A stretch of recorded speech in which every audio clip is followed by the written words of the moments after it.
Straight from New Jersey, it's the SNL Nerds, the show where two comics from New Jersey nerd out about Saturday Night Live. I'm your co-host, John Trumbull. And I'm your co-host, Darren Patterson. How you doing, Darren? Very good. I mean, our listeners probably won't hear that whole conversation we just had before this, but after that conversation, I'm doing a whole lot better. Yeah, we had some interesting mic talk before we officially started the show. It is recorded, so if our producer Frank Cabello is feeling adventurous and or cruel, he'll put that up on the Patreon. So yeah, you'll find out. We learned a little something right before we started recording. We had to go to Urban Dictionary to learn the meaning of a term. Darren used a term. I was like, I think I sort of know what that means from context, but not entirely. And I want to just Google that real quick. And Darren was like, don't do that from the studio computer. And I was like, oh, is it something sexual? And he's like, no, it's not something sexual. Or maybe it is. I don't know. Darren only has a fuzzy understanding of this himself, apparently. Fuzziest. So yeah, I went to Urban Dictionary and I was like, oh, wow, that's something. And yes, apparently it was something sexual. Yes, quite randy. So yeah, so I got a little educated. So that's right. We try to have a laugh and learn here at the SNL Nerds. Yep.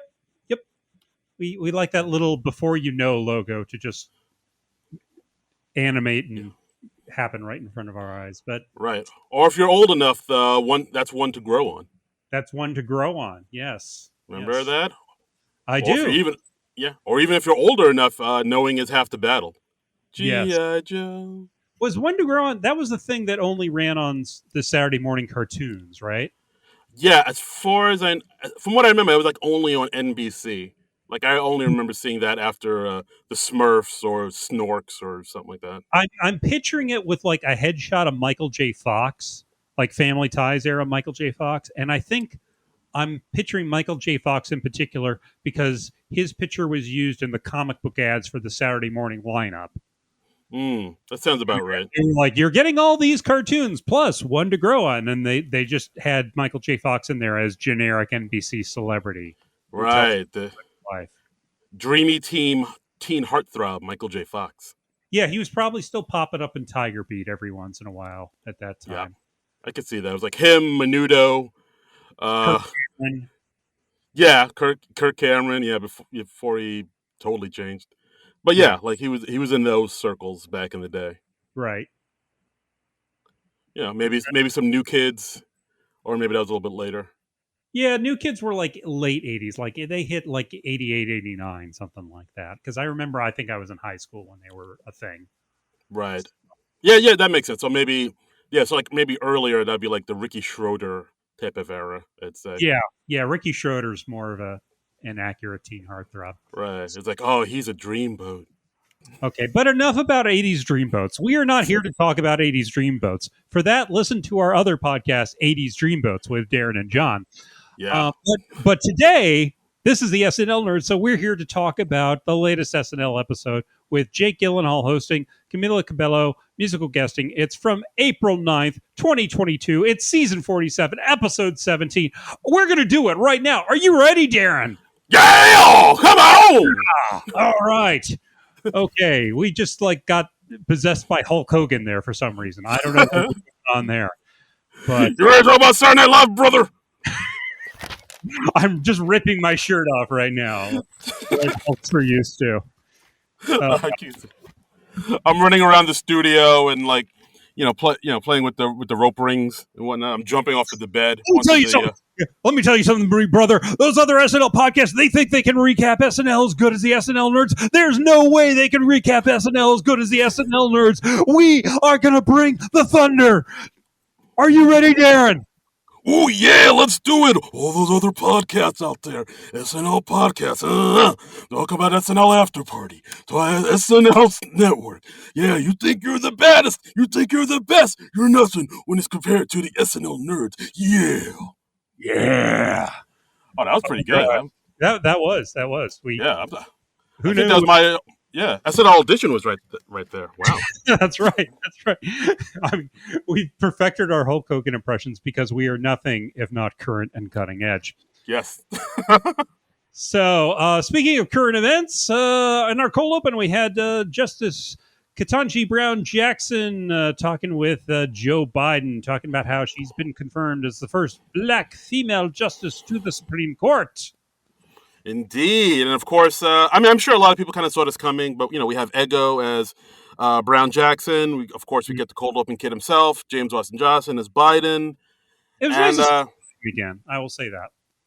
yeah, I would say that absolutely, and yeah, it's a big deal, of course, first uh, black woman appointed to the Supreme Court, and so basically in this cold open, Biden lets Brown Jackson stick around the White House and in the Oval Office for a minute to sort of soak it all in, and maybe if you're quiet, you can hear the ghost of past judges that guide you towards the future, and that's what we get. So in this sketch, we get Kate McKinnon reemerges as Ruth Bader Ginsburg.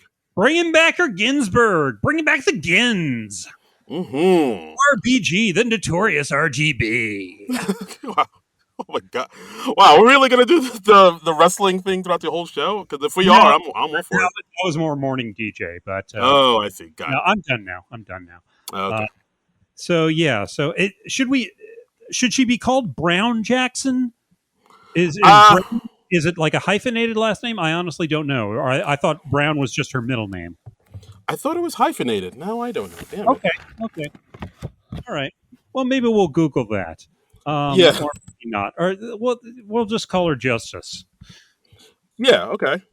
But yeah, she asks Ruth Bader Ginsburg, "Hey, do you have any advice for being a Supreme Court justice?" And RBG says, "Always label your lunches." Because apparently somebody on the Supreme Court likes to snatch lunches. Okay. So okay, that's all right. That's the only line of Ruth Bader Ginsburg's that I wrote down. I wrote that one down and I was like, I'm tired of writing down her dialogue. And well, they also had some burns against Ted Cruz because in the hearings, Ted Cruz was like reading a children's book to her. Right. Just very demeaning. And then, of course, asking if babies can be racist and all that. Yeah, like they were basically just repeating exactly what happened during the confirmation hearing. Yeah, and then Ruth says something like, "Well, if Ted was reading it, it would be a children's book like Good Night Cancun," and that's Ginsburg. Ginsburg, but yeah, like she used to do on Update. Right.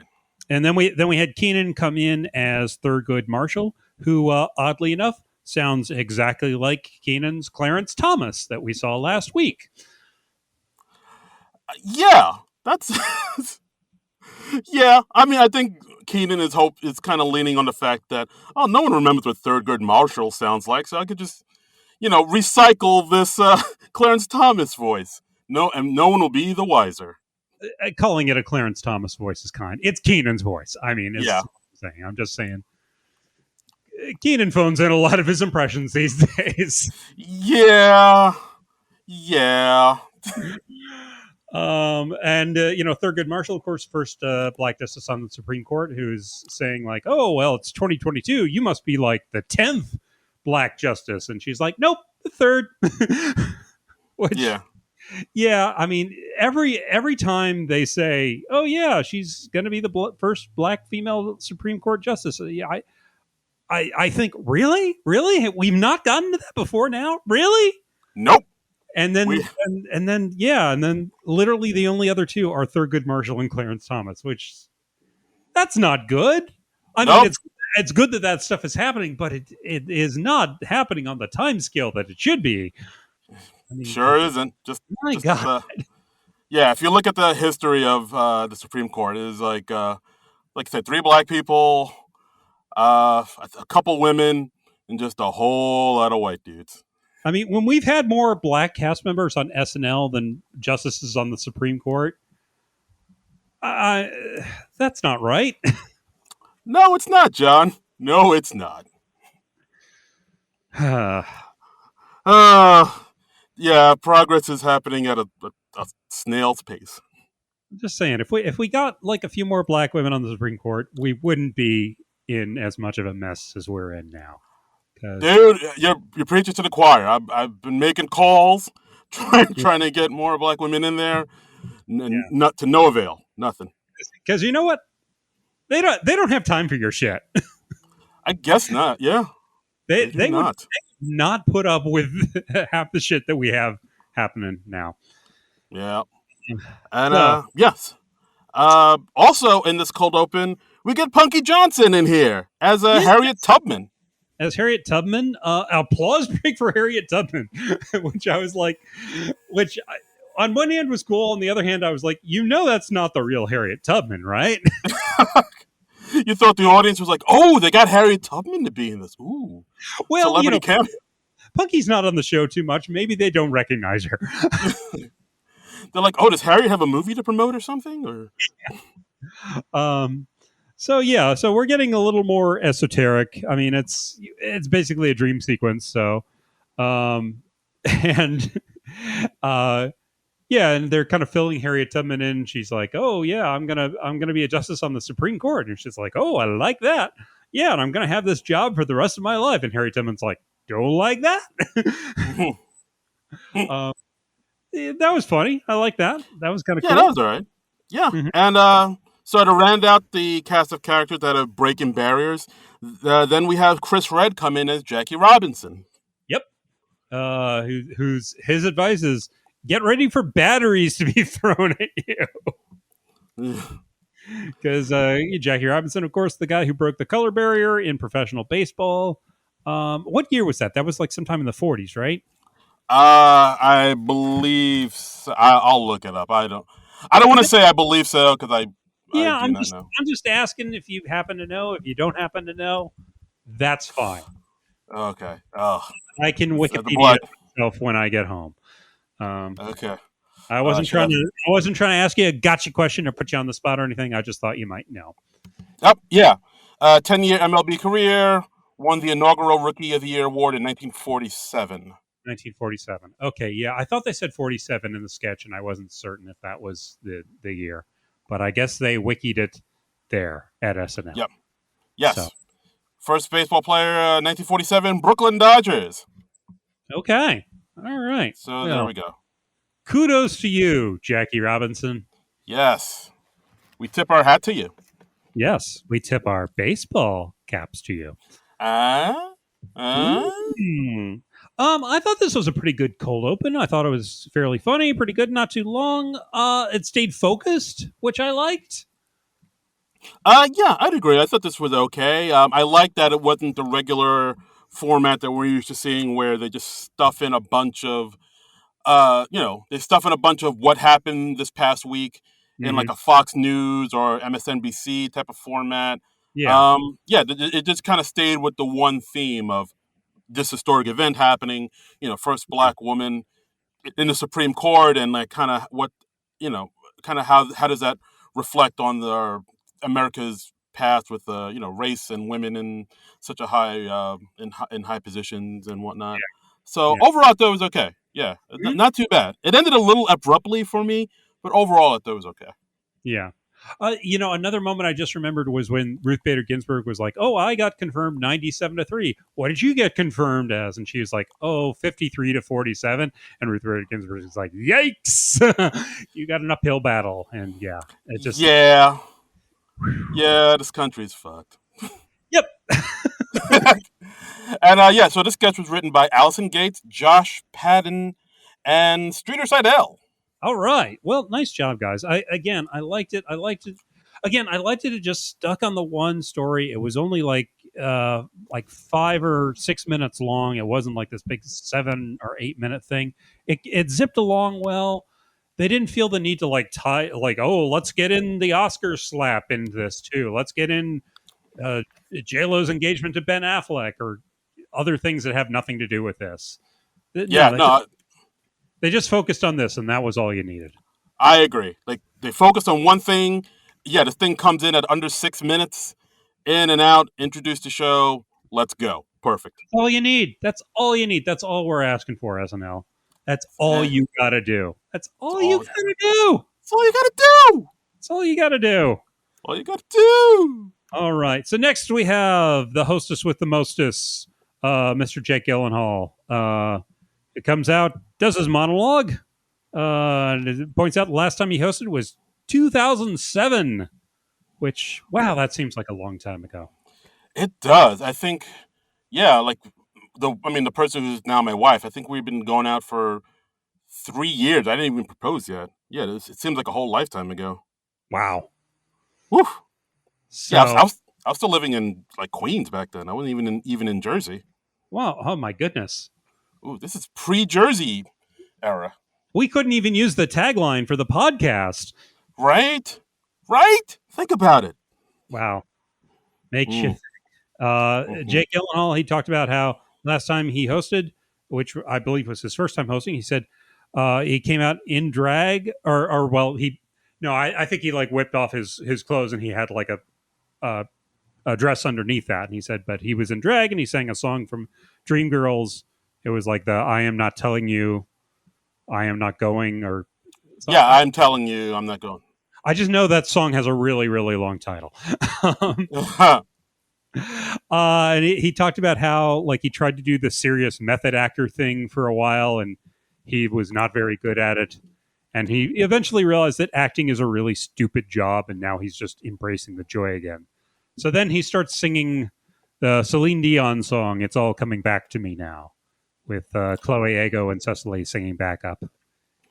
Right, yeah. And I don't know, I think like in this monologue and throughout the show, we kind of get to see that Jake is a bit of a theater kid. Like he's a bit of a goofball theater kid. Like I know because he even says it in the monologue where people think of him as a serious, stoic, dramatic actor, which he Uh-huh. is a little bit. He can do really good dramatic acting, but Yeah, I I mean, like think, Brokeback Mountain is still probably one of his biggest films, I would say.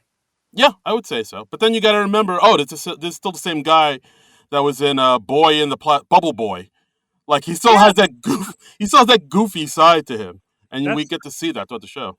that is true. That's true. Also, Mysterio in the Marvel Cinematic Universe, Oh boy, that's and right. he had some goofy moments in that. Yeah, Uh, absolutely. yeah, I was not expecting to hear him do a Celine Dion song at the beginning, but I like they played the opening notes, and I was like, "Is that it? It's all coming back to me now?" And Hmm. then he goes into it. I was like, it is. It's all coming. He's freaking doing Celine Dion. Yeah, the dude has a song in his heart because uh, in this monologue we have him singing with Cecily also singing in the background. She's one of the backup singers. This will not be the first. This will not be the only time that the two of them are singing in a sketch. This Yeah, is an ongoing theme throughout the yeah. show. And they were in like sort of sparkly dresses. They were looking sort of like the Supremes, or kind of like the Dream Girls thing he did in his last monologue. And for a minute, I was like, is he gonna like whip off his outer clothing and be in a dress again? But no, unfortunately not. We did not get to see Jake Gyllenhaal in a dress in his monologue. I really thought he was going to be in a dress too, like the suit was like a breakaway suit, and we were going to get the exact same repeat of that. But I guess they decided against that. Maybe it's not quite PC, so let's just go with the. You know, I think it would have been fun. I think you can still do drag humor I, at times. I mean, th- you can do a I, little th- cross dressing if it's I if think it's not s- actually like making fun of cross dressers or something. If it's just more the absurdity of a dude in a dress. I think so. I don't know. I don't even know I don't know the rules on that. If some listeners, if you know like what exactly the protocol is on that, just let us know. Is it okay to do that? Yeah, I don't know. All right. Something I thought was interesting was when they were pulling away from the monologue. I happened to notice that Cecily was in flats and Ego and Chloe were both in heels, and I guess they did that because they wanted them all to be close in height. I guess Oh. Cecily is a bit taller than the other two, but she looked like she's about on a par with Ego in terms of height. I don't know. I just started thinking about this just because I was like, oh, look at that, Cecily's in flats. That's unusual. Oh. Let's find out how tall Cecily Strong is. I always thought she was like kind of average height. Okay, well let me Google that because now I want to know. I see it. Cecily Strong, 5'8". Okay. Oh, it comes up 5'8". You nailed it, my friend. Boom. 5'8". 5'8". Should we Google the heights of the other two? Yeah. Oh, Ego Wodum is 5'7", okay. I got and Chloe then 5'6". let's see. Chloe. Okay. I guess And Cecily's the Ego's tallest. 5'7", you said? Yeah. So I guess They're not that far apart. Huh. Okay. yeah. Well, That's interesting. All well right. now I'm wondering why they did that. Okay. Yeah, yeah. That's weird. It would I don't know if it would have been that noticeable. Okay. I don't even know why I brought it up now. Okay. Anyway, but yeah, pretty good monologue. I thought it was fun. Yeah, not bad. Not bad monologue. Not a bad way to start it off. It's okay. I did notice that no mention of Taylor Swift and the scarf, which I thought was You know, interesting. I thought they might hit on it in the monologue or at some point during the show, but no. I guess maybe that's a sore point for Jake, or maybe they just decided not to even open that whole can of worms. Yeah, I think it's like, no, I want these people to like me. I don't want to start off on the wrong foot with this show. Yeah, I mean, if I were in his shoes, I would be like, yeah, why remind people? Yeah, let's remind people how good I am at singing. How about a Celine Dion song? I got people. Yeah. How about we sing this song by this non-Taylor Swift musician? Yeah, let's do that. Let's focus on this. Okay. All right. So on to the first sketch. The first sketch game show called "Why'd You Like It?" Mm-hmm. Hosted by Uh, Keenan with the contestants. Let's see, it was Chloe, and then Chris and Jake. right. This one was written by Mike DeScenzo, Chloe Feynman, and Jake Nordwind. Okay. And And yeah, go ahead. well, I was gonna say, yeah, like when I first saw this, I was like, oh, another game show sketch. All right, but Uncharted territory for SNL. yeah, they're really, oh wow, they're really, thinking outside the box here with a game show sketch. But I will, I'll say by the end of the sketch, I was kind of won over by it, even though the I did format's a enjoy little. this sketch. I'm gonna. I thought this was pretty good. The premise of this was basically getting three people and asking them why they liked a particular picture on Instagram. Uh, and the first person they put on the spot is Jake, who uh, they put up a picture of a woman. I think she was like in a bikini top with like a little doggy. What was it? Katy Perry? It looked a little like Katy Perry to me. The woman. No. So, fun fact: that picture was of Adriana Perez, who's the film unit producer of SNL. Oh, so did they take that from like her actual Instagram? They took that from her actual Instagram. Oh, look at that. Okay, well, I guess they wanted real photos that they could get the rights to or something. Right, All like right. they put it under a different Instagram handle, but yeah, that is her. And also, later on, when they show a picture of Chloe's character, her ex's sister, Mm-hmm. that is the writer Rosebud Baker, new writer on SNL. Oh, well, look at that. Okay, that's cool. That's kind of neat. Yeah. That's funny. I didn't know they did that because I was looking at that and I was just trying to figure out is that Katy Perry? Because it looks kind of Katy Perry-ish to me, but it was. I think she was wearing sunglasses, so it was tough to tell. Um, Right. No, that's the film unit producer. that's funny. Okay, that's cool. And they're like, so yeah, Jake's character. Why did you like this picture on Instagram? And he's like, oh well, just because she's a friend of mine. Because I like dogs. Well, because I thought if I did that, she'd like that, and we'd start DMing, and then maybe someday I could have sex with her. ding, ding, ding. And then they cut to his girlfriend in the audience, who's played by Ego, who's not pleased. She is not happy to hear Hmm. this. Yeah, that's yikes. You don't want your man like another lady's pictures on Instagram, especially when they're wearing something revealing. Yeah, that's I. Yeah, that's just not a good look, my friend. That's not a good Yeah, look. you gotta be careful. You gotta be careful with that That's stuff. right. Yeah, you gotta be careful out here in these streets. Whew.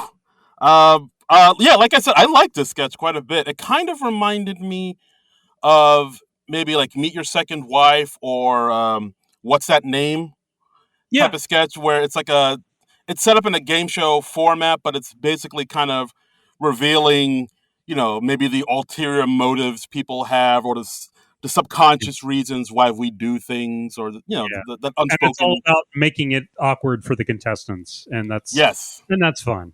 Yeah, exactly. Like because, we're all kind of guilty of that. We like a picture on Instagram and it's maybe a picture of somebody we don't even know, but we have some weird scenario in our mind of what we can get out of it if we like this picture. And of course, it never happens. it never happens. No, no. Yeah, it's like, You oh, if Dave Grohl sees me liking his picture, maybe he'll ask me to be in his band or whatever.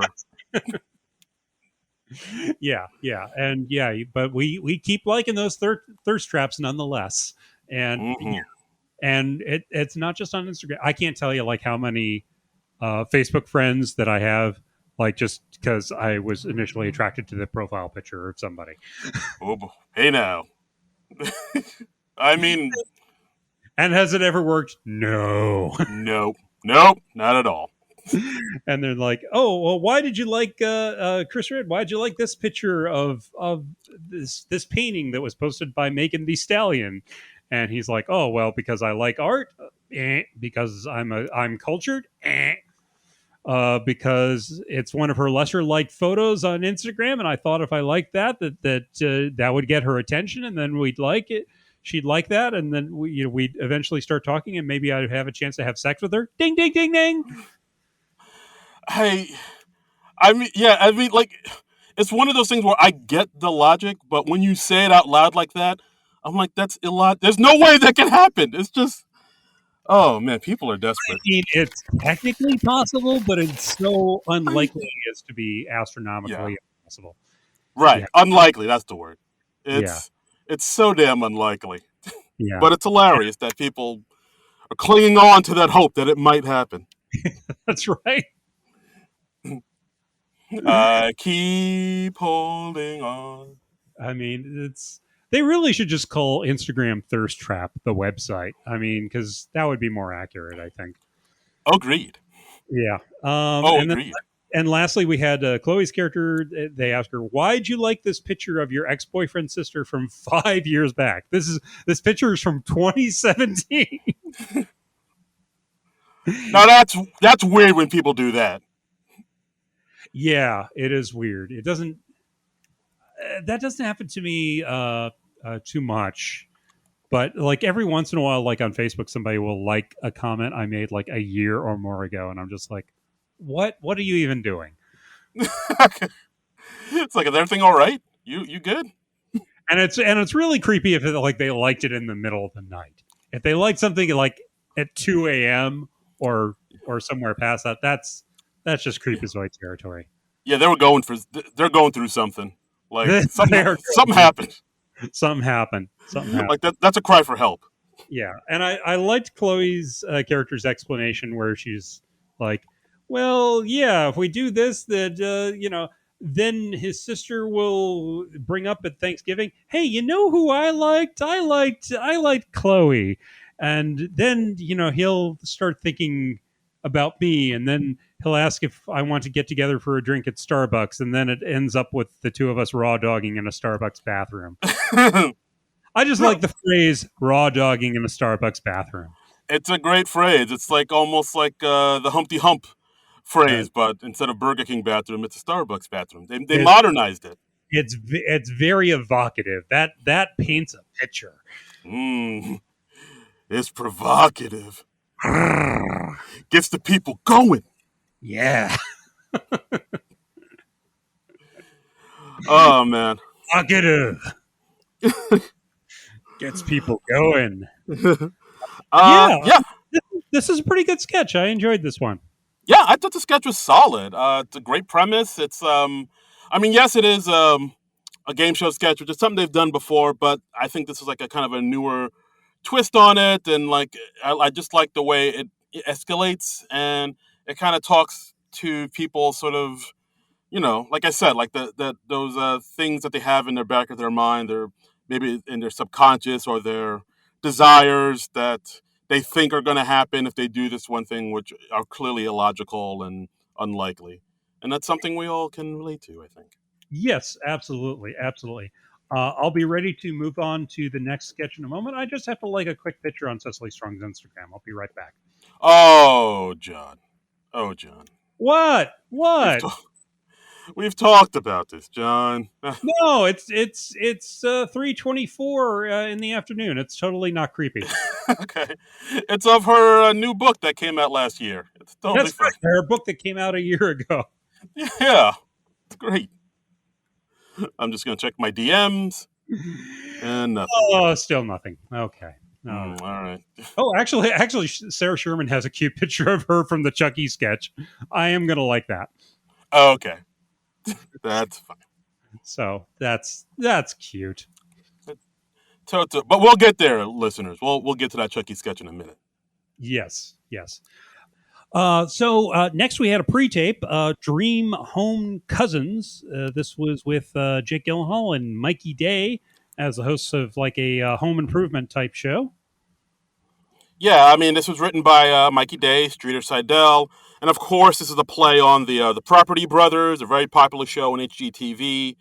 Hmm. Two brothers who renovate homes for people and try to give them their dream home.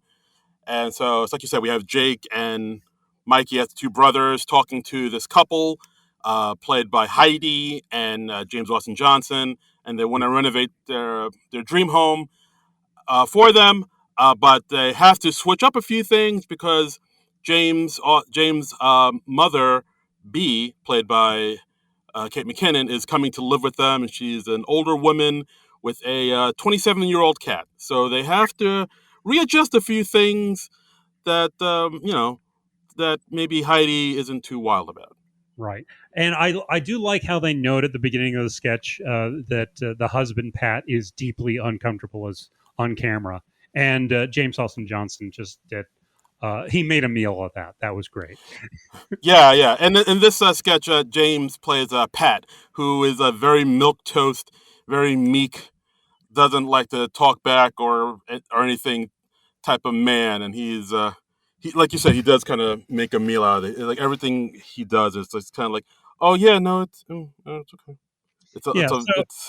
So as they're going through the wife's dream house, they're showing like her ideal room. It's like you wanted the living room to just be like a place where you can relax, and she's like, "Oh, that looks perfect." But we needed a place to store the cat's medical equipment, and then you just see the room filled up with medical equipment. So it's just we're showing the ideal version of it, and then we're showing what it's actually going to be because they have to accommodate her mother, his mother right. at times. Yeah, right. I think at one point they actually have like a, no pun intended, a CAT scan machine, like one of those huge, gigantic things that people have to go into, like in the living room, along with all this like hospital style equipment in their living room now. Yep. And it's that way for every room in the house. Like the kitchen is cut way down.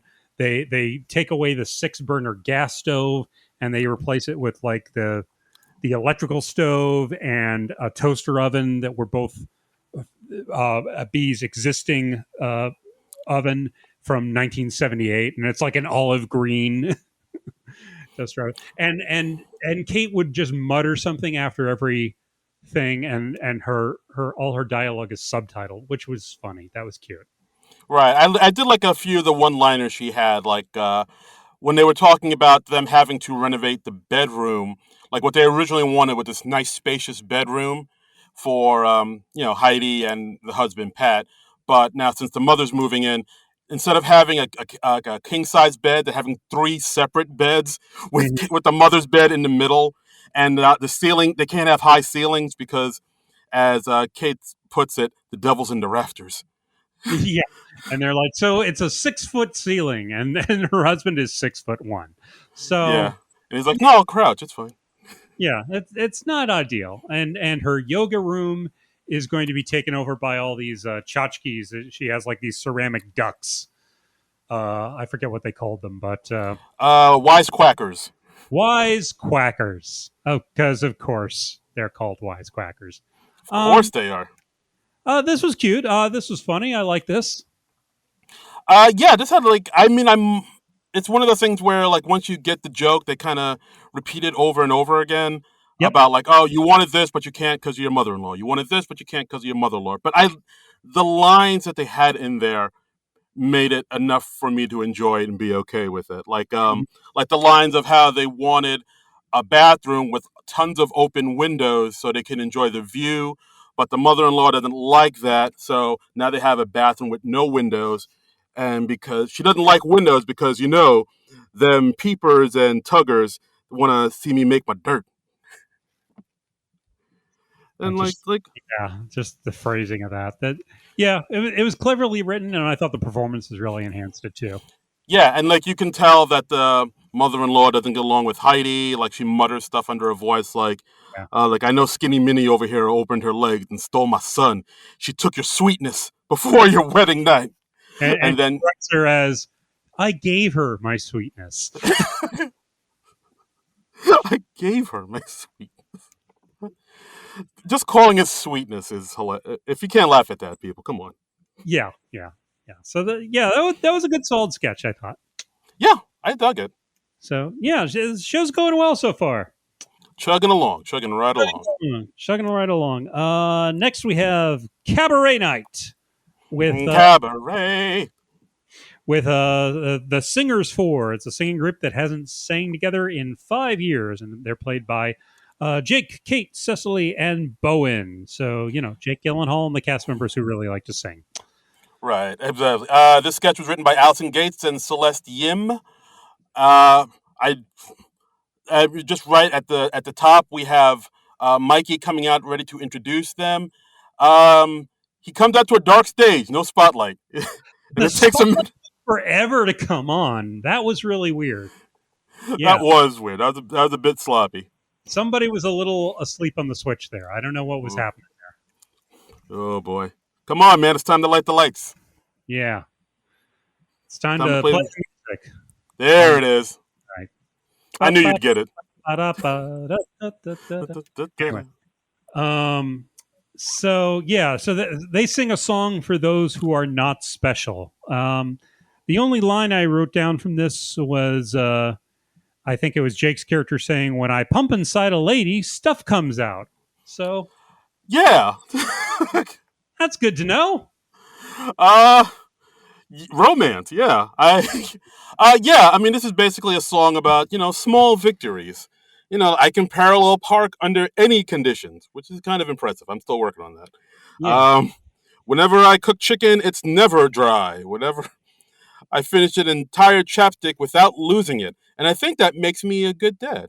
Yes. My email box has 0 emails in it, which I mean, how do you even do that? Yeah. No, I don't. I don't know. That seems impossible. Yeah, I mean there's not much to this sketch. I thought it was charming enough. I guess I thought it was okay. I just thought it was. Yeah, It didn't do much for me. I just. Yeah. yeah. I won't fight you on that. Is it a little indulgent? Maybe, but Yeah. I found it charming enough that it didn't bother me terribly. Yeah. Okay. I'll give it that. That's I don't Yeah. know. I mean, Any I other? wouldn't say it bothered me, but it didn't really send me either. So I was just like, eh. Yeah, that that's fair. Yeah. I'll co-sign that. All right. All right. Well, I don't mean to bring you down. It sounds like you liked it a little more than I did. No, not really. I mean, I thought it was okay. I didn't like love it. I'm not gonna, you know, sing it from the rooftops or nothing. But I was like, You all right, this is. love this sketch. You want to marry this. No, I don't. Stop. You love it. You want to marry it. You want No, to be a bigamist with this sketch. no, I don't. I don't even like to sketch like that. God. You like it. You like all the sketches photos on Instagram. Like 5 years from now, you're gonna write. You're gonna like this sketch on Instagram. No, I don't. Stop. God, Lauren. Trumple's being mean to me. Now, John, what do we talk? We've discussed this. Don't pick on Darren. Okay, Lauren. Wow. And scene. And scene. Uh, What do we have next, Darren? we got What's next? spring flowers. Hoo Spring boy. flowers. This had Jake, Sarah Sherman, then Cecily as flowers with Chris Red joining them as another flower that just bloomed. And Keenan Uh, is who you see periodically watering them. yeah, this was written by Alison Gates, Colin Jost, Ken Sublette, and Celeste Yim. Uh, yeah, and interesting concept on this one. It's Was we, it we op- though? Was it? I'm trying to be nice. Okay. We open up on Keenan watering its flowers. Cut to the Dude, I would flowers are these days. oh hey, put away that watering can. I don't even know what that means. Yeah, we cut to the flowers. Oh, you know what that means. This guy knows what I'm talking about. This guy knows what I'm talking about. This guy definitely knows what I'm talking about. Yeah, look that up on Urban Dictionary.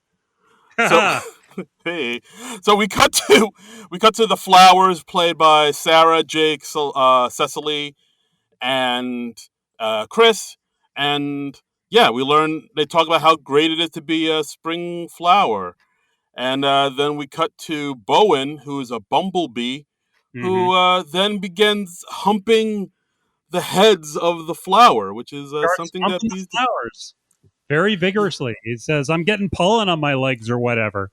Uh, Yeah, this was like I was like, wow. I mean, I'm no prude, but I was like, whoa, this is. I this I is think I think it was the noises he was making, Bowen was making, that was like, like the grunts and groans. That was like, oh, it's a little off-putting for me. yeah. He also says, "I squeeze a load of goop out of my butt and people eat it." So Is that what honey is really? I feel like the writers didn't really Google how pollination works. I feel like that is a somewhat inaccurate depiction of pollination, and we maybe should not take this as gospel. What? What? At Saturday Night Live isn't scientifically accurate? Is that what you're trying to tell me? Yeah, I don't know. I don't know. Oh. Then we had Kyle Mooney popping up as a weed. We had a dog pee on them for some reason, and they're saying why is the cloud furry and why does the cloud have a dog penis? Yeah. Then we also see throughout all this that Chris Red's flower is actually kind of into all this. Like he's into dog pee. He's into because he keeps saying the line, "When is it going to be my turn?" Like Yeah, the bees humping the head and the Kyle as the weed wanting to choke somebody because they I believe I'm no botanist, but I guess that's what weeds do to flowers. They physically choke them. I was under the impression that you were a botanist. I feel very I bad. ha- I don't know how you got that impression. I've, I I've mean, repeated. you just give out a botanist kind of vibe. I mean, what can I say? I am not a botanist, nor have I ever been a botanist, and Okay. I no, I don't know nothing about no flowers. What did you think of this sketch? Uh, I didn't love it. Neither did I. I didn't hate I it. did not. I did not love it. I did not like it. I was like, I thought this is a sketch that you would show if you were doing a movie and you had to do like a parody of a bad SNL sketch. That was the vibe I got from this. Yeah, Like, like I'm. Mm, yeah, I mean, just not good. I didn't think it was the worst of the night. Yeah, That'll come a little bit later, but it was definitely. I, I mean, I guess because they were kind of bringing in all these different things. Like I thought the bee thing would just be the thing that kind of go through the sketch, but then they brought in the weeds, then the dog peeing on them. Then they went to um, Keenan clipping the flower that was Jake Gyllenhaal, and then like I guess flower guts sprayed all over the other flowers, and it hmm just seemed to kind of go in a lot of different directions. None of it particularly funny. yeah. I didn't mind the bumblebee humping. I thought that was okay, but yeah, the rest of it, I was like, no. Yeah, and it felt like a little long too. Like maybe if they shortened it up a bit. It was definitely longer than it needed to be. Yeah. Um, it was a weird one. Like I went online to, and everybody kind of agreed from what I saw online. Like this sketch and another sketch that came on later were like pretty not great. Yeah, I But haven't looked I mean, at any of the online feedback yet, but I was just like, no. And yeah, I but thought Keenan was particularly bad. I thought he was really overplaying his part. I was he like, does like yeah, he does like to ham it up quite a bit. I hate it when he does that, where he's just like, I'm going to water the flowers now. And yeah, uh, Get out of here, Bumblebee! Ooh. those are the times when I just really cannot stand Keenan. Yeah, like I'll admit he plays it big a lot of this. I mean, he can play it, he can pull it back, but then there are Yeah, times where I guess he figured, well, this is like a really kind of goofy, kind of weird sketch, so I can play weird too, and that would keep in touch with the tone of the sketch, just over the top, goofy, bizarreness, absurd type of vibe. But I mean, sometimes you don't need. I don't know, didn't maybe work. Didn't yeah. work, man. Sometimes less is more. Yeah, yeah. But yeah, this sketch I was like, this is an odd one. But I didn't hate. That's the nicest way to put it. Yeah, I didn't hate it, but I was like, I can't really defend it. No, yeah, didn't work for me. Hmm. Fair enough. Fair enough. All right. Uh, What do we next got up, next? next up, uh, we got another pre-tape. We got Chucky. Chucky. Dan Bulla and Sarah Sherman wrote this one. I was certain that Sarah had a hand in writing it. It was too weird for her not to have a hand in writing it. It was like three coworkers. They're talking in the bathroom at work. They're talking about like a particularly hated coworker. Um, and they compare the coworker to Chucky at one point, and then it turns out that Chucky is in the bathroom stall behind them, and it's Sarah's head like mapped on a little Chucky doll, like Chucky from the Child's Play horror movies. Right, exactly. Like I kind of like the little twist in this because, like, yeah, they are, like you said, they're talking about one coworker. Compare it to Chucky. You hear the toilet flush behind them. You see the bathroom stall door open, so Mm-hmm. you automatically think, oh, it's probably the woman that they were talking about. So to Right. have it be no, not the woman they were talking about, the person that they compared the woman to, Chucky, who was equally as offended that they were comparing her to this woman Janet, who the whole office hates. I thought was a nice little twist. Yeah, yeah. It was cool. It was cool to see Chucky, and they got the weird sort of stop motion walk of the doll down well. Like Chucky, of course, is trying to kill some of the people with a knife, and then it just cuts to them in an HR meeting with Jake Gyllenhaal as the HR guy, and he's like, "Okay, so what did we learn today? Like, one, we shouldn't really be bad mouthing our coworkers behind their backs, and Chucky, like you learned, you shouldn't try to stab people with a butcher knife." Yeah, like the whole tone kind of really does a 180, like in that part. Because, like you said, like they do. I don't think it was stop motion. I believe it was like they were actually doing puppets, like some puppeteering. Right. Because I No, guess. I didn't mean to say it was actually stop motion because that's a very time consuming process, but it had the sort of stiffness of stop motion, is what I meant. Oh, right. Yeah. Yeah. So like in the beginning of this sketch, it's almost like a horror movie. Yeah. They have like classic horror movie like shot where we see from the viewpoint of Chucky how he's about to stab Chloe, and then it just cuts quickly to all of them being in an HR meeting, and Yeah. um and of course Janet's being is also there, played by 80, is in the Yeah. corner, and like they all agree Janet is the worst. She Pretty is. much to her face, they say that. Yeah. Yeah.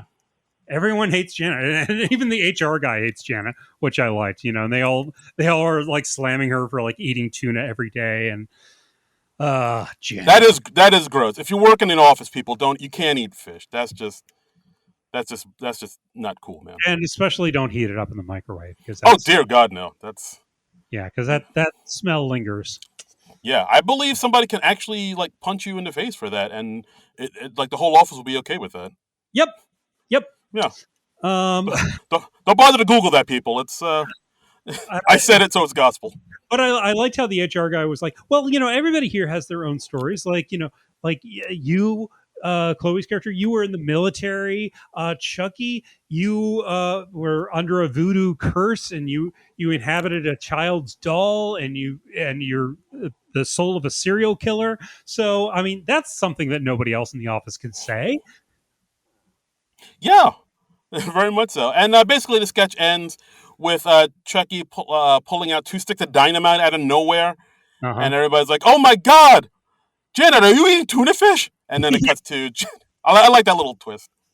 I mean, this thing was so bizarre that I really kind of liked it. I think it might have been sketch of the night for me.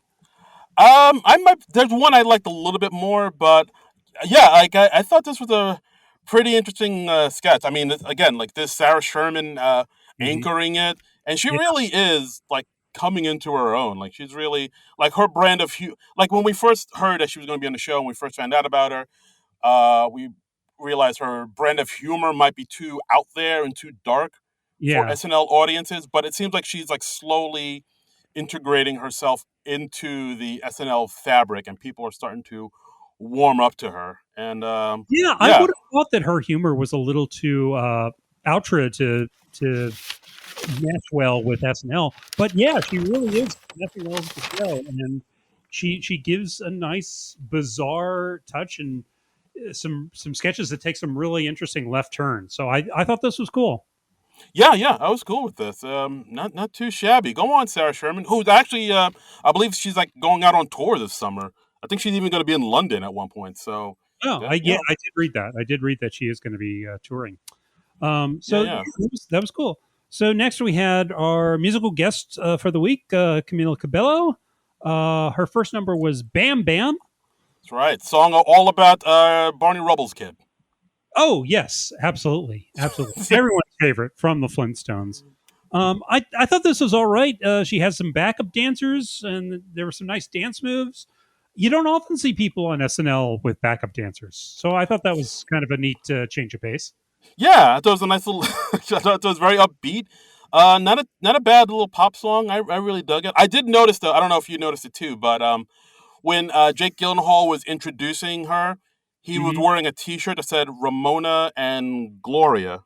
Did you notice Yeah, what that? was that about? Yeah, I All right. didn't get the reference. Okay, so I had to kind of go back and like do a little deep diving on SNL Twitter.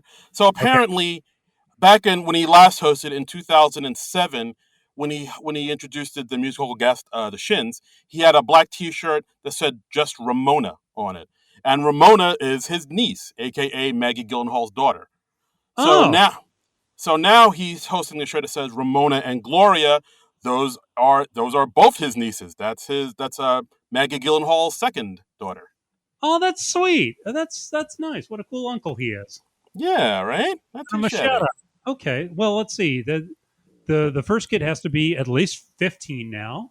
I wonder how old the second kid is. I'm not going to Google that. I'm not that curious, but I'm just idly wondering. Yeah. But Uh. well, that's a cool gesture. I like that. That's very sweet. Yeah. Yeah. Cool uncle.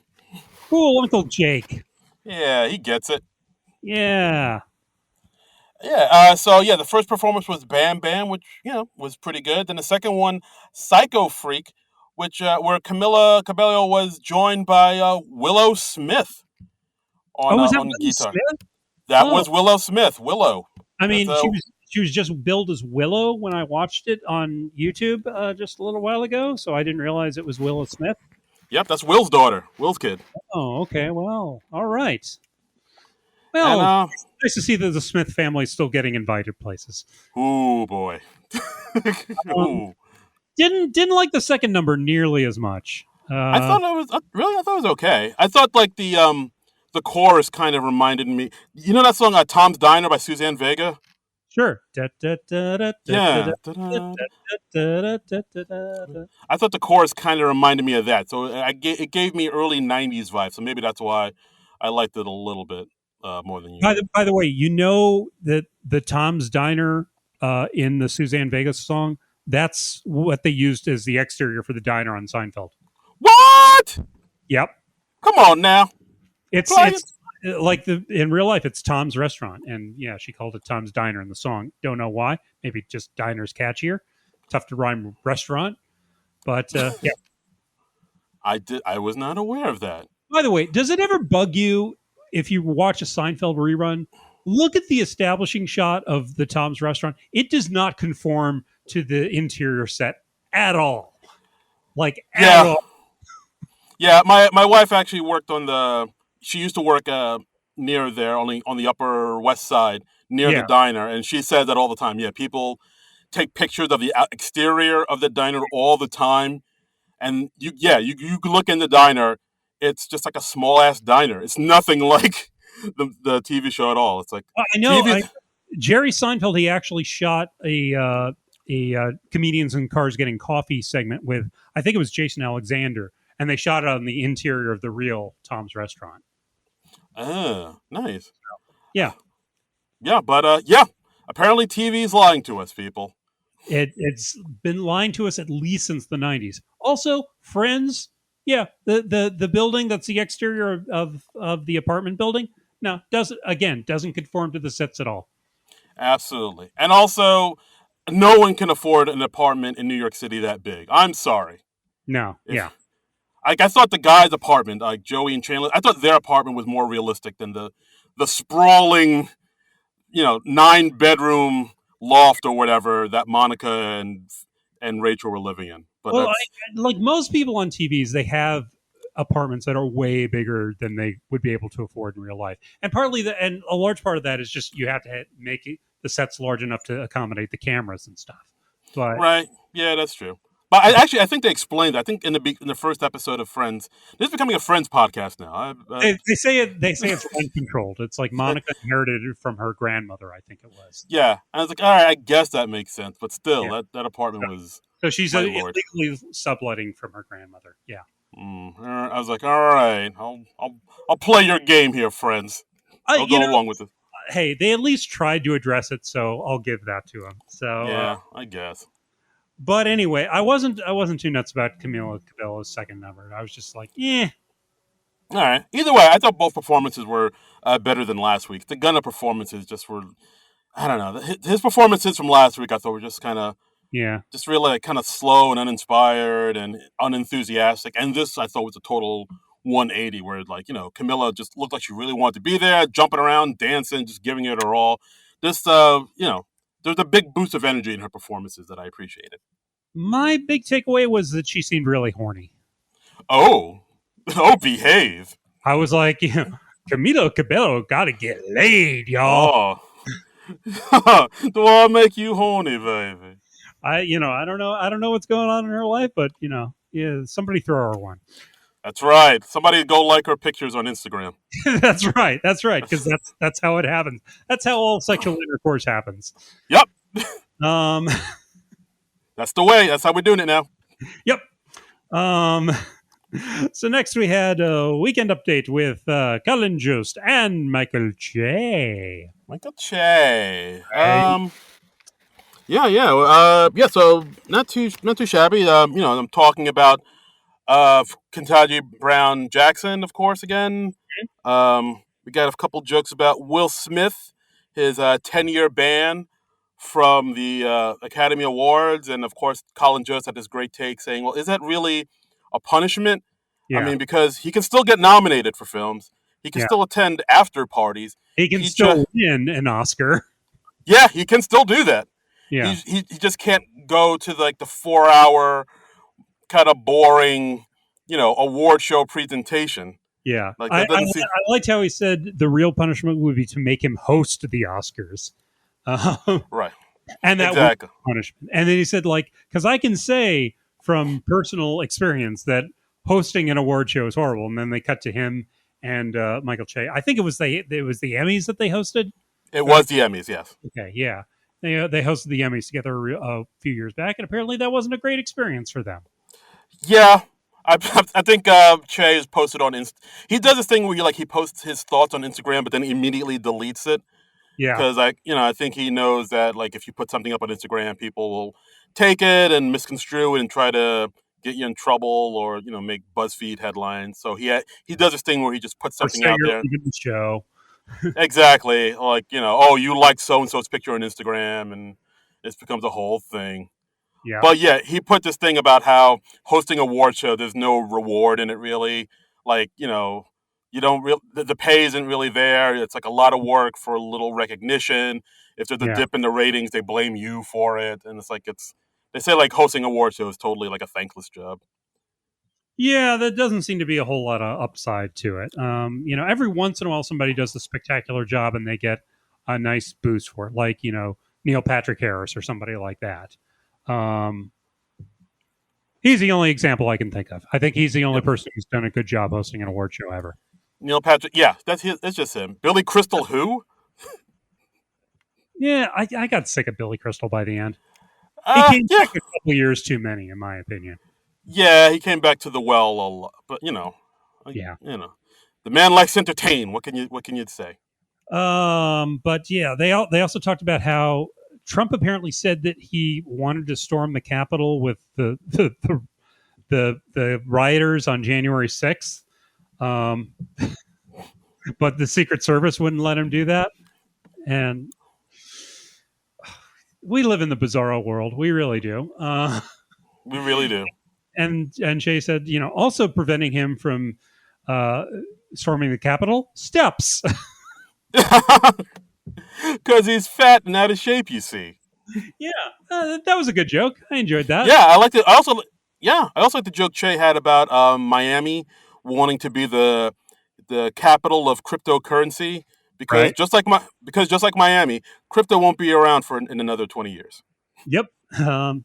That's a good one. I like that one. Yeah, that's a good one. That's a good one. I did like after one of Joe's lines, and I didn't write down what it was, but it cuts back to Jay, and Jay just goes, "That was a bad joke," and I was like, "Yes, I agree. That was a bad joke." Because I don't remember what the joke was, but I thought it was lame. And then it cuts to Yeah. Jay, and Jay just calls it out and says that was a bad joke. I was like, "That's what I love about Jay. It's just there is absolutely no BS to him."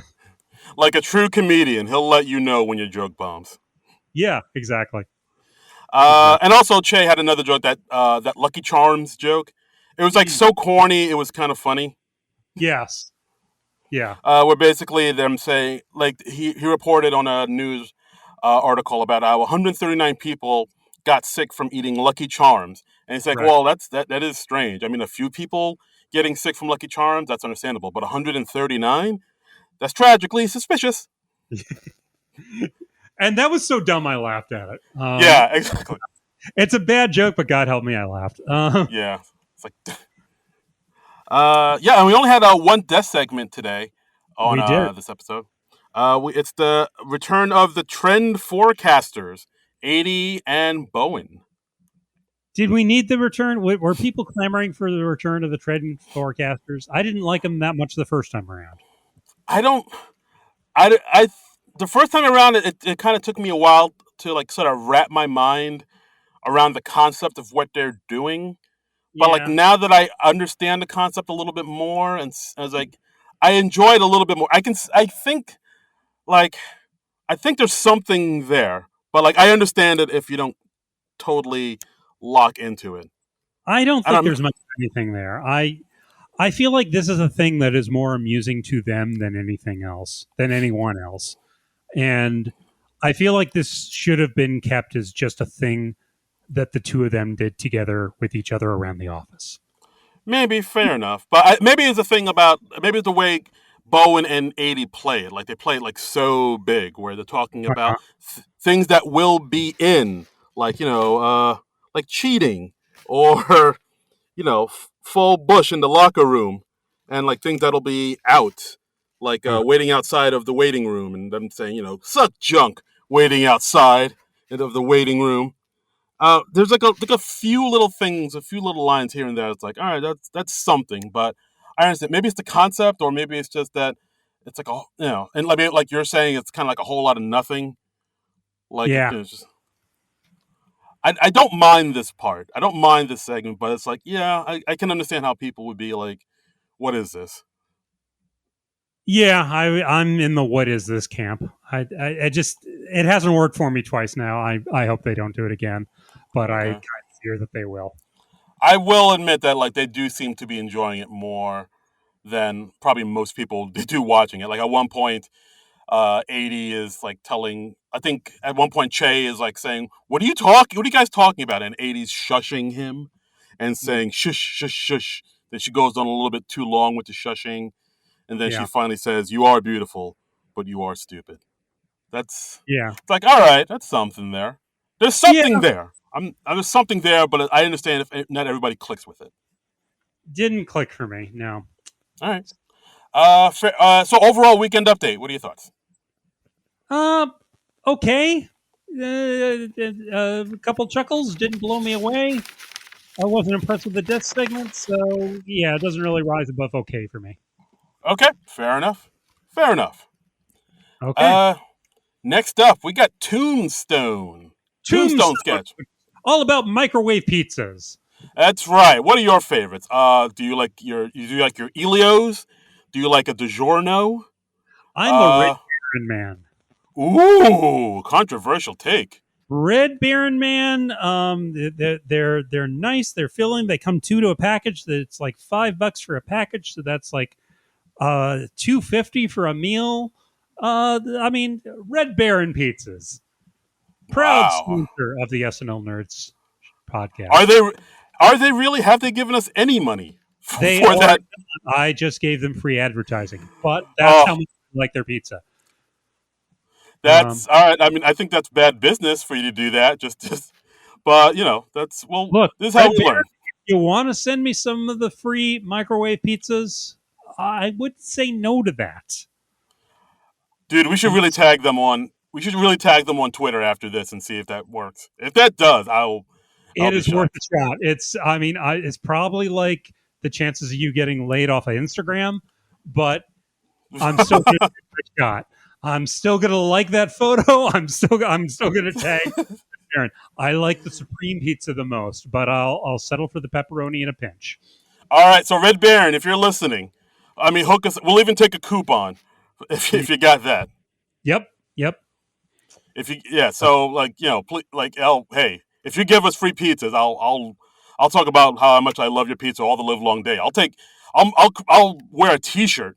I'll be your personal billboard for free Yeah, pizza. there we go. There we go. We are not proud. But no, this was Nope. not actually about Tombstone Pizza, unfortunately. This was a movie program called Lights, Camera, Achoo, hosted by Cecily Strong. And she's talking about Doc Holliday in the movie Tombstone. But it turns out that there is actually another actor who played Doc Holliday even sicker than Val Kilmer in a movie called Cough, Cough, Bang, Bang. Yeah, and that's honestly pretty much it. Like so, then we cut to the scene, a very elaborate old western set. I Yeah, mean, Western Saloon. a lot of work went into it.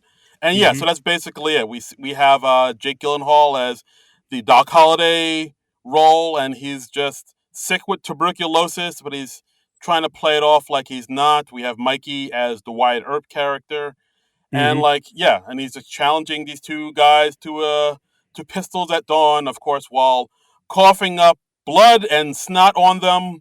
We see all this blood and snot flying right onto the two cowboys, Dismukes and Moffat, Mm-hmm. and that's I Moffat mean gets that's in front of it. yeah, it's like a super sloppy double dare. Bad. Yeah, yeah, it really is.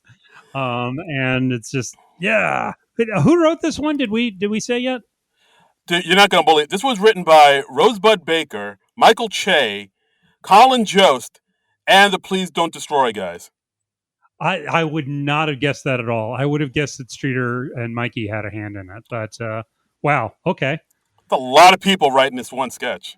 a lot of people. Yeah, a lot of blood, a lot of vomiting, a lot of writers on this sketch, and and we find out at the end of the sketch that like Chloe comes down the steps at one point as a lady of the evening that Jake Gyllenhaal's Doc Holliday has been with, and Doc Holliday gets I think shot dead because they think he's going for his gun. He was actually going for a pill bottle that was Valtrex, the herpes medication.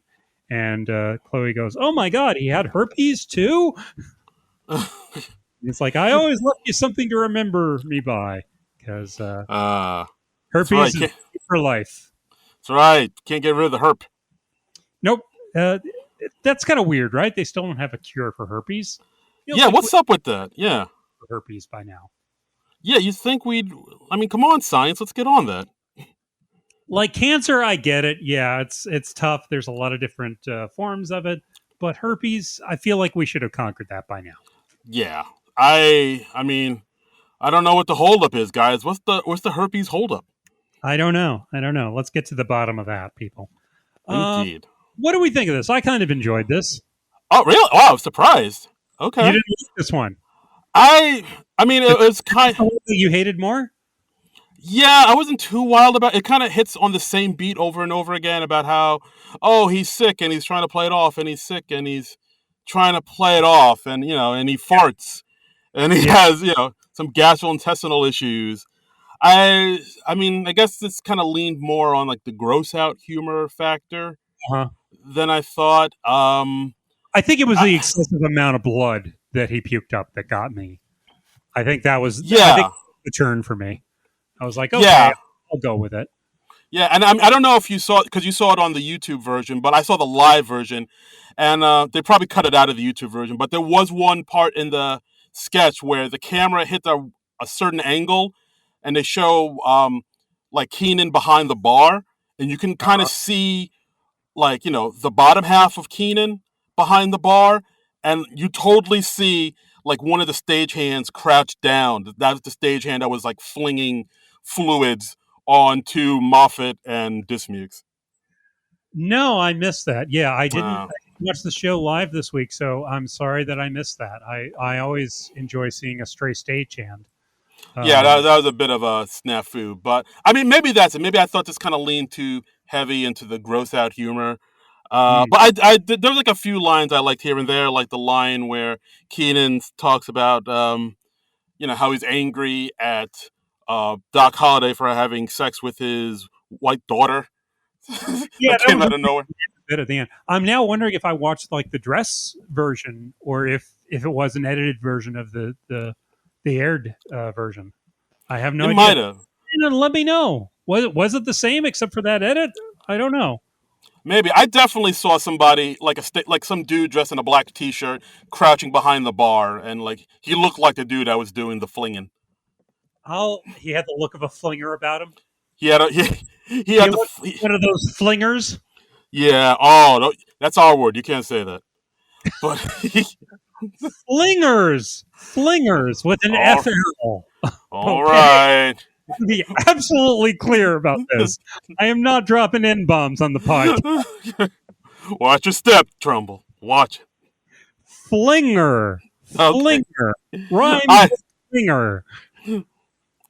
I know. I keyed. I keyed. I keyed. Oh, yeah, yeah. Because it's so funny when you kid about me using a racial slur. It really is. Hashtag Yeah. cancel John Trumbull. Oh, damn it. Oh, good times. That's But yeah, maybe that's it. Maybe I thought this was kind of lean more into gross out mhm. juvenile humor, like farting and blood and coke coughing up guts. I was like, all right, this is okay. But I will admit, I did like the way it ended, Mhm. where it ended with Cecily, who is sort of the host of the show, the Yeah. show within the show, and like she ends it with saying, for what was the name? She said for Chew. I wish to remain anonymous. I thought that was a neat, funny, bizarre touch at the end. Like the that way, I liked. That I was like, all right, that was a cool little twist. yeah, that was a cute line at the end. Yeah, but I'm surprised. Yeah, For some reason, I I don't, thought. yeah, I don't know if we necessarily needed someone to introduce it, but yeah, I guess maybe we did. Yeah, but I was surprised. I thought you'd hate this one for some reason. I don't know why. I didn't hate it. I didn't hate it. I think I just like the absurdity of the guys getting splashed with blood. It was, All right. I don't know. I'm in a charitable mood today. What can I say? Aw, A look at Chucky you. sketch got me in a good mood. Nice. Okay. Good. Wow. Were you visited by like 3 ghosts last night, or what? Wow. I was visited by three ghosts that were all movie serial killers. It was Chucky, it was Freddy Krueger, and it was Jason from the Friday the 13th movies. Jason didn't say too much, but the other two very chatty. Well, yes. You woke up the next day. You there, boy? What day is it today? Actually, now that I think of it, one of the three ghosts in A Christmas Carol is silent too. So I guess Jason was the third one. Oh, He was wow. the ghost of slasher movies yet to come. Wow. Imagine if they did that, like a Christmas Carol, but with slasher movie, uh, like ghosts, like Chucky, Freddy, or maybe Leatherface, and Leatherface, you Jason. want to throw Leatherface in there? Sure. Well, yeah, I maybe. think you got to have Freddy Krueger in there, but you do your own thing. You can go your Yeah, own way. yeah. You can call it another day. Yep. All right. Okay. So, wow, you're full of surprises, good sir. I for sure thought you wouldn't have liked this one, but here we are. Mystery covered in enigma, smothered in secret sauce. Indeed. Wow, you are a riddle wrapped in a rhyme, good sir. Mm-hmm. So, lastly, we have Couples Counselor. This was a sketch with Punky. Big show for Punky. Punky popped up a fair amount this week. Yeah, Punky and Melissa. Yep. No Aristotle that I saw, but That was weird. Yeah. what are you gonna do? Yeah, it's weird. It seems like he's I don't know. Like I'm trying to think of the last time I saw him on air. Like when the last time it seems like They it's did post his sketch from last week. I think they posted that due to fan demand. yeah. Like if you haven't seen it, I would highly recommend you go watch it. It's the Angelo Wedding. It's the one with Gerard Carmichael, where it's his character Angelo singing at a wedding, Cecily Strong's wedding, and it is genuinely pretty damn funny. Like I'm I'll, really scratching my head as to why this I'll didn't check make it that big. out. I'll check that out. I'm curious now. I haven't watched that yet, but I'll give it a look. See. Yeah, this Uh, definitely should have taken the place of Story, which will don't.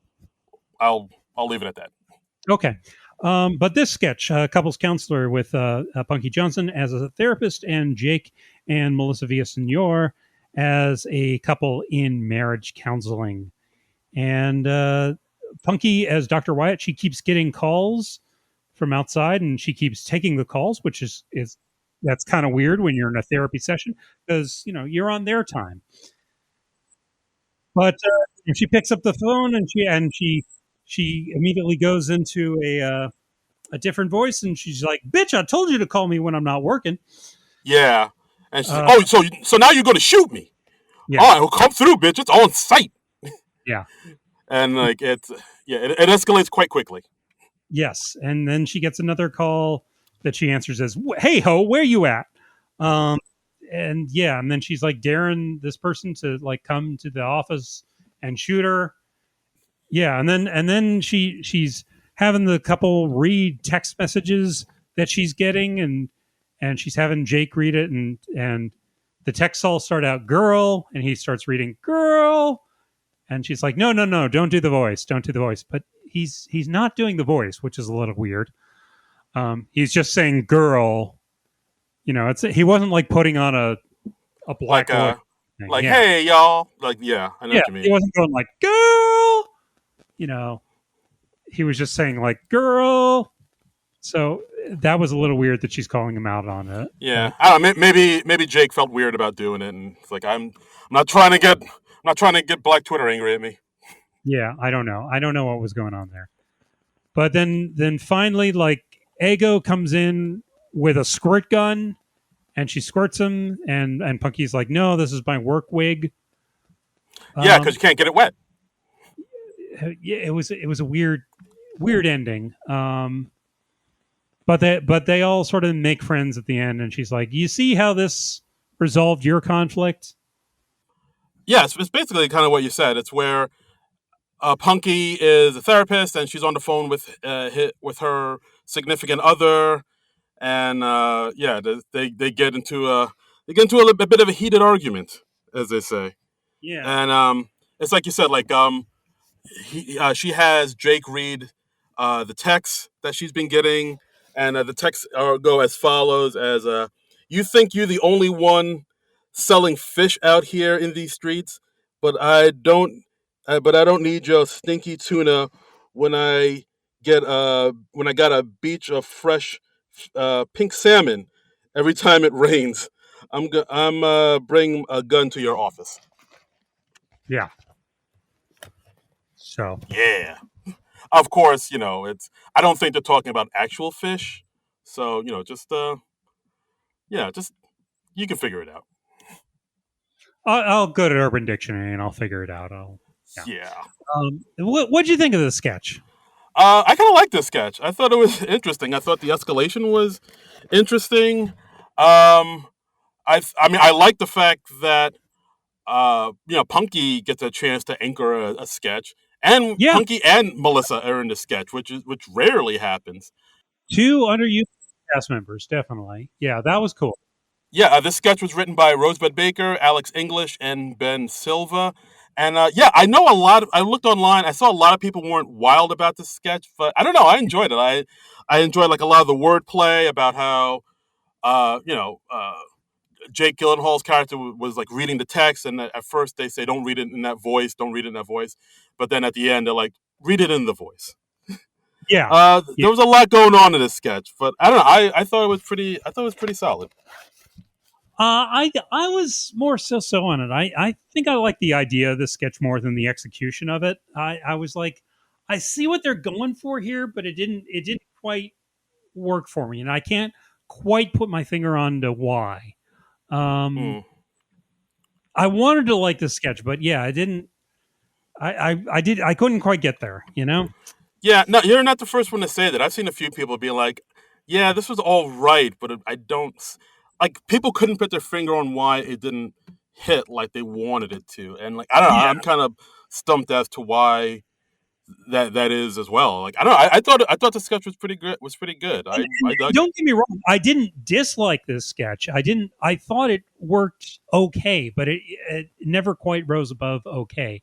And I don't know what they could have changed to. I hesitate to even say fix it. I mean, because I don't know if it needed fixing. I mean, I don't know. I don't know. I was I was partially confused by this sketch. I think Okay. I mean, it kind but of goes in a lot of different directions. it did, but I see what they were going for, and I like the idea of it. I liked the idea of the therapist like switching personas and all that, and the awkwardness of Jake Gyllenhaal's character reading the text. But Right. Yeah, yeah, you think I want your 2-day old catfish when the tilapia I got at home is so wet it makes the river jealous? I mean, I enjoy mention of tilapia in any comedy sketch. I think my record bears this out. Yeah. Uh, but yeah, but still, it was yeah, Yeah, this one's it's puzzling. A lot of people are kind of so-so on it, and a lot of people really yeah, like it. It's odd. yeah. So it's a weird sort of Rorschach sketch of a uh, sketch. Yeah, fair enough. Fair enough. Yeah. And yeah, so then we wrap it up with our 10-1 sketch. Actually, couples counselor. I don't know if we've remembered to mention it. Written by Rosebud Baker, Alex English, and Ben Silva. Did I say that already? You did say that already, but it bears repeating, people. Yes, but it Bears bears repeating. repeating. Yeah. Ah. Okay, so yeah, final sketch of the night. Truck Stop CD, written by Dan Bulla, Andrew Dismukes, Claire O'Kane, and Will Steven. Yep. It was written by them, all right. Yes, I concur. I co-sign that. I'm sorry, I was making a note on my phone real fast. All right, no worries. Yeah, so this one starts off with Kyle and Ego as a couple. They're at a truck stop. They're kind of looking through all the stuff that they sell at truck stops, like bumper stickers that say "My other car is a gun," and Hmm. of course they see a rack of CDs, which are they still sell CDs at truck stops, and they're like, who even buys CDs anymore? Out Truckers, pops, truckers yeah, still CDs. yeah, and of course out pops uh, 80 as the sort of the spokesperson for this one singer who just came out with his his CD of truck driving songs because like you said, truckers still buy CDs. So Right. the singer came out with a song with an album called "Truck You, You Truckin' Truck," Right. And yeah, mostly a lot of songs about peeing. Because that's a Yeah, big I part mean of the trucker the lifestyle. first two songs go off on a tangent about peeing in a bottle, peeing in a cup, which is apparently a thing that truckers do because they have those insane schedules to make. And so they're all hopped up on amphetamines, and they're because they have to get across the country in like 24 hours or something insane like that. And yeah, the only way they can do that is that they're hopped up on speed and peeing in bottles and keeping false schedules and stuff. Yeah, Oh it's boy. it's a nutty life the truckers lead, man. Oh my lord. It's not for I the faint of heart. I remember one time after I had like when I was driving from my mom's place back to New Jersey, and my car broke down on the way, and so I had to like stay at a hotel on the road, and I ended up getting a ride from somebody, and this guy who was used to be a trucker explained to me all this how he would like he had to keep a false log for the cops to see for Mm. when he was on the road. And one time he was like napping in the back uh, cabin of his truck, and his wife was driving, and a cop stopped him and he asked to see their log, and the wife said, well, which book do you want to see? And then the cop was like, okay, get out Mm. of the car, get out of the truck. You're Oh, dum now, da dum dum.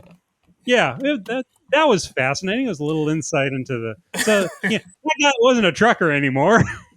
Yeah. He's driving a tow truck now, and for a good reason. Oh dear. Well. So yeah, we had songs about peeing in a cup, and then we had a song about a ghost trucker, and then we had Melissa as El Chapo, and a lot of musical numbers in this show. And Yeah. For those that are keeping track at home, this is the fourth time Jake and Cecily are singing together in a sketch throughout I was this at this episode. point, I was like, is Jake trying to get cast in a musical or something like that? Did he want to show off his musical chops? I don't know Yeah, what was going on here. yeah. There's a monologue, cabaret, spring flowers. Now this there's a lot of singing going on in this episode. Yeah, Holy yeah, moly! yeah. A lot of singing, a lot of singing. Yeah. So what are your thoughts on this sketch? It was it kind of reminded me of those old Will Forte, Kristen Wiig sketches, like where they play two singers singing about aliens and Model Ts and drinking moonshine or whatever it was. I have no idea what you're talking about, but okay. Did I dream that?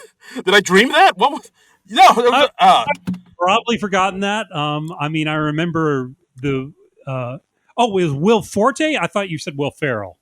no, Will Forte. I meant Forte. If I Will said Ferrell, I Forte. meant Forte. Okay, that sounds vaguely familiar now, but it probably didn't make a big impression on me.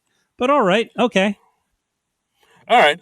But yeah, I thought it was a You very said Will. bizarre, odd sketch. I thought you said Will Ferrell singing, and then I was picturing the Will Ferrell thing that he did with Anna Gasteyer, where he had the beard and he's on a keyboard, and they were the singing. Oh. Yeah. No, no, I, no, no, no. I meant Forte. I was picturing them, but you said Forte, and that makes Mm. marginally more sense to me. But okay. Yeah, I mean, this sketch is an odd one, for sure. That's a good one. That's what they do at 10-1. Uh, Um, yeah, I thought it was all I right thought enough. it was all right. Yeah. They went to the Yeah, singing a lot. yeah, yeah. That's a thing. That's a big. They went to that singing well one too many times. Yeah, Uh, yeah. I feel like 3 is plenty for any show, particularly when you yeah, have a musical guest on top of that. yeah. So maybe that's why I'm not as warm on this sketch as uh, as I would have been if they had taken out the singing, because I think at this point I was like, they're singing, they're still singing, more singing, we're getting more songs, Again with the and singing. Yeah. again with the singing. Yeah. And so yeah, at this point I was like, all right, this is. Although I will admit, I did enjoy the part where um, They peed 80 in is. bottles. Sorry. Where they peed into bottles. Oh yeah, that was great. I mean, a cup full of. They actually say a cup full of piss at one point, where I was like, wow, Yep. you could say. Yeah, I guess you could say piss on SNL.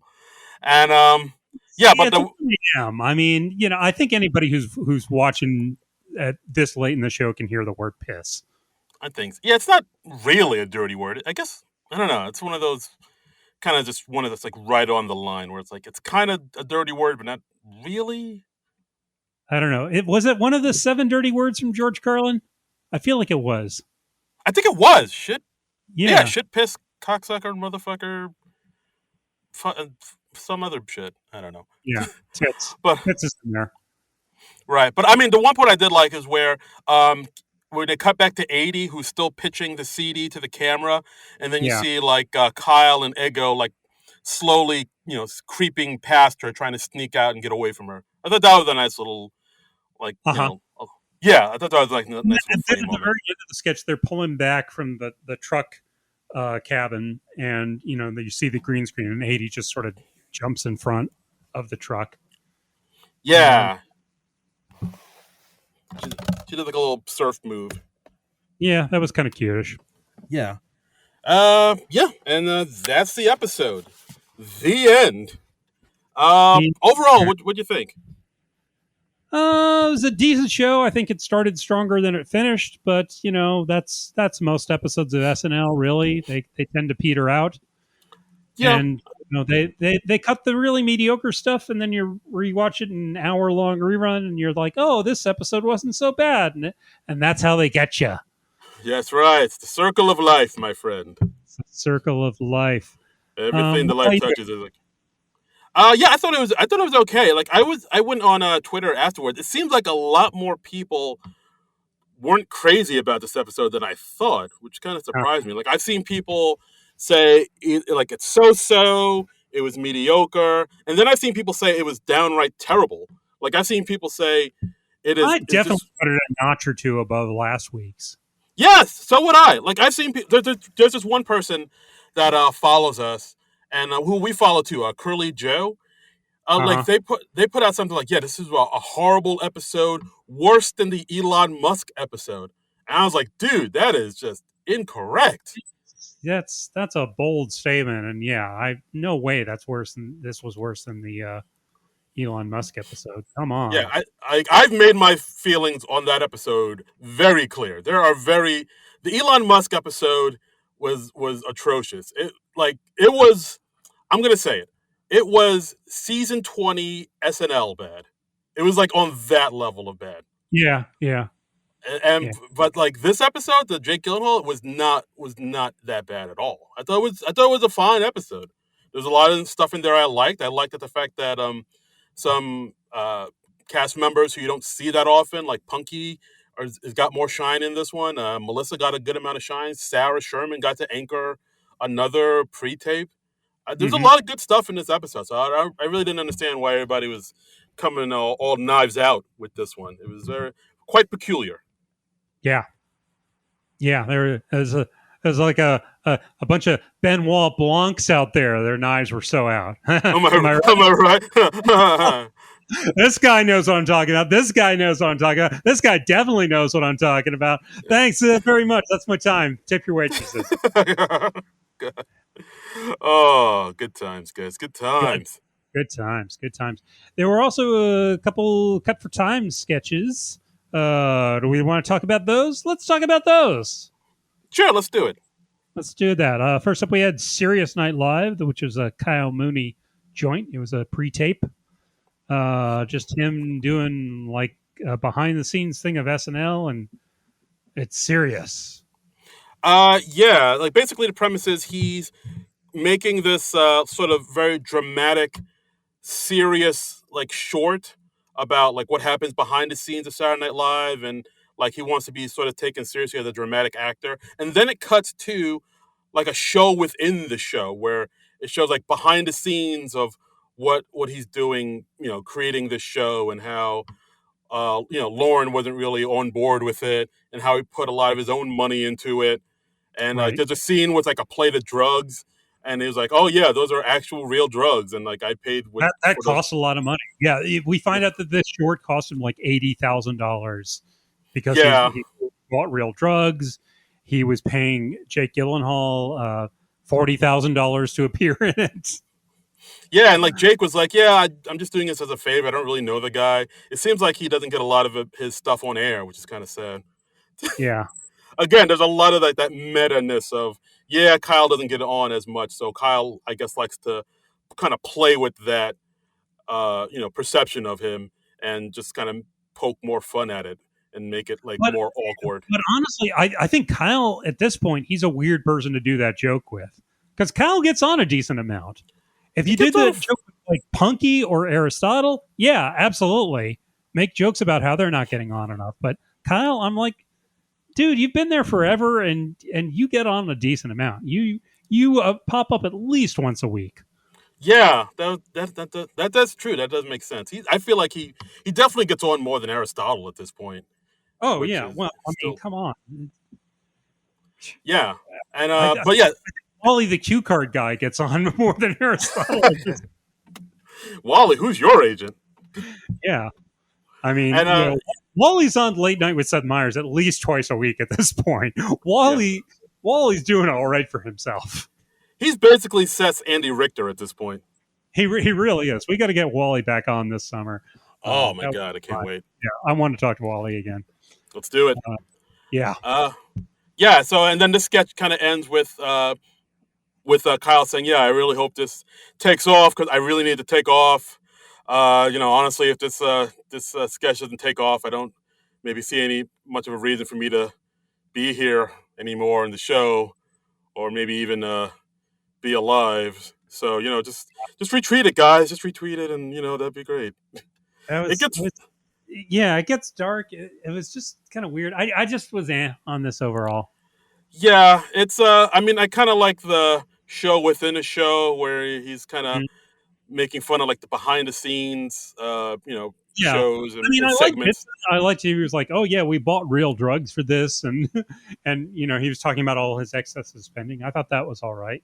Yeah, I Uh, liked how he said, "Oh yeah." Then like the drug dealer just kind of wanted to hang around set, even though I told him not to. But yeah, he's still yeah, here, so that's cool. yeah, Yeah. So there's that, and the second cut for time was dinner with the dean. yeah. Well, this was basically "Who's Afraid of Virginia Woolf" parody with Jake and Cicely as Richard Burton and Liz Taylor, and Andrew Dismukes and Chloe Feynman as the young couple that they have over for dinner, and all their all the dirty laundry of their marriage comes out. Have you ever Yeah, seen Who's Afraid of Virginia Woolf, Darren? I have not. Uh, do you recommend it? I watched it once. I was like, because it's like a classic film. I was like, I feel like I should see this. I'm curious, like, what's it like. I don't remember enjoying it too much because Mm, it's really just like a lot of people yelling at each other for the better part of 2 hours. okay. Um, yeah, and that's kind of what this was. I enjoyed Jake doing the Richard Burton imitation. I enjoyed Cecily doing Liz Taylor. Uh, I liked the name Beige College. Right. I liked how Cecily's character was Vanessa Williams. Yeah, Was yeah. named Vanessa Williams. Been named Vanessa Williams, and the husband's deep dark secret is he paints pictures of dogs. Um, you Yeah, know, like dogs there was, doing human things. there was Like a painting of a dog on a toilet. There was a painting of a dog as like baby Yoda. Just yeah, yeah, a lot of dog stuff. This was when I looked at it and I was like, okay, yeah, I totally get why that was cut. yeah.